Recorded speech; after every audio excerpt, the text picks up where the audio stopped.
अमरावतीच्या चांदूर रेल्वे येथील मागासवर्गीय समाजाचा युवक नितेश मेश्राम याच्या मृत्यू प्रकरणी विशेष तपास पथक स्थापन करण्यात यावे अशी शिफारस करण्यात येणार असल्याची माहिती अनुसूचित जाती जमाती आयोगाचे उपाध्यक्ष तथा सदस्य ॲडव्होकेट धर्मपाल मेश्राम यांनी दिली। ॲडव्होकेट मेश्राम यांनी नितेश मेश्राम यांच्या मृत्यूबाबत पोलीस विभागाशी चर्चा केली।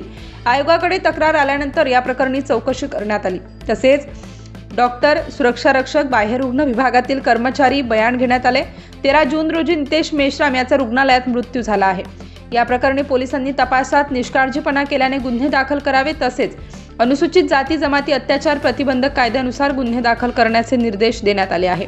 पीडिताच्या कुटुंबियांना मदत व्हावी यासाठी शासकीय योजनेतून नियमानुसार शेतजमीन देण्यात यावी तसेच कुटुंबातील एकाला शासकीय नोकरीत सामावून घेण्याची शिफारस करण्यात आली आहे। पोलिसांनी केलेली कार्यवाही आणि बयानातील तफावत आढळून आली आहे। घटनेचे गांभीर्य ओळखून भारतीय पोलीस सेवेतील अधिकाऱ्यांकडून या प्रकरणी निष्पक्ष चौकशी करण्यात येणार आहे असे ॲडव्होकेट मेश्राम यांनी सांगितले।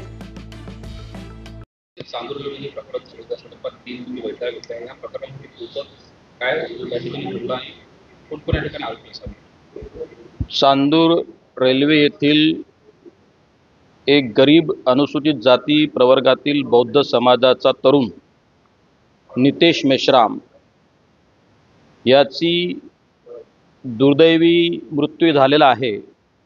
तपासाअंती त्याची हत्या की काय ते निष्कर्ष निघतील। आयोग म्हणून या प्रकरणात चौकशी करताना जी निरीक्षणं मी नोंदवलेली आहेत त्या संदर्भाने डेथ ड्यू टू नेग्लिजन्स निष्काळजीपणामुळे मृत्यू झालेला आहे। त्यामुळे भारतीय न्याय संहितेच्या कलम 106 प्रमाणे गुन्हा दाखल करावा।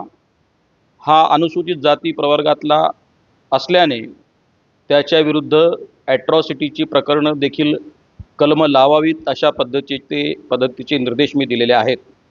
आणि not less than IPS officer यांनी स्वतः या प्रकरणाची चौकशी करावी आणि तत्काळ तशा पद्धतीचा अहवाल आयोगाला द्यावा अशाही पद्धतीचे निर्देश मी दिलेले आहेत।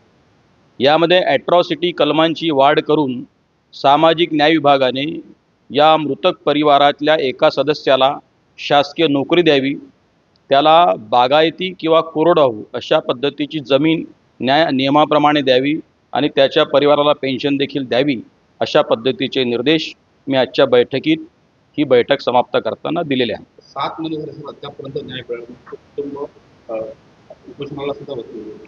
हे खरं आहे, परंतु ज्या 13 जानेवारीला पहिल्यांदा आयोगाच्या पुढे हे प्रकरण माहितीस्तव सादर झालं, हे जे काही प्रकरण घडल्याची तारीख 10/6/2024 अशी आहे आणि तेव्हा जेव्हा हे प्रकरण जानेवारी महिन्यात आयोगाच्या पुढे आलं, आम्ही त्यामध्ये गांभीर्याने दखल घेत या प्रकरणाचा छडा लावलेला आहे आणि आत्ता मी सांगितल्याप्रमाणे त्या निष्कर्षाप्रत आयोग पोचलेला आहे आणि तशा पद्धतीचे आवश्यक ते सर्व प्रकारचे निर्देश मी निर्गमित केलेले आहेत।